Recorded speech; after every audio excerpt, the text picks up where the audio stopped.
ত্রয়োদশ জাতীয় সংসদ নির্বাচনে মেহেরপুরে দুটি আসন থেকে সংসদ সদস্য পদপ্রার্থীরা আজকে মনোনয়নপত্র জমা দিয়েছেন।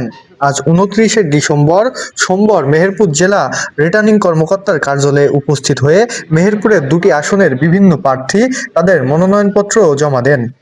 মনোনয়নপত্র গ্রহণ করেন মেহেরপুর জেলা প্রশাসক ও জেলা রিটার্নিং কর্মকর্তা ডক্টর সৈয়দ এনামুল কবির।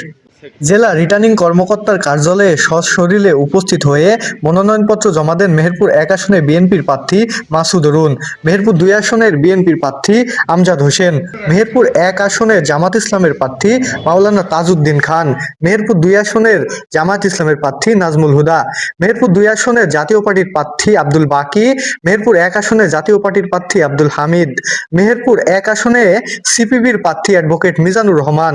এছাড়াও মনোনয়নপত্র জমা দিয়েছেন মেহেরপুর ১ আসন থেকে জেলা বিএনপির সাধারণ সম্পাদক অ্যাডভোকেট কামরুল হাসান। মেহেরপুর ১ আসন থেকে জমা দিয়েছেন মুজিবনগর উপজেলা বিএনপির সভাপতি আমিরুল ইসলাম। মেহেরপুর ১ আসন থেকে জমা দিয়েছেন বিএনপি নেত্রী রুমানা হক। মেহেরপুর ১ আসন থেকে স্বতন্ত্র প্রার্থী মাহবুবুর রহমান এবং এনসিপি মনোনীত প্রার্থী প্রকৌশলী সোহেল রানাও মনোনয়নপত্র জমা দিয়েছেন।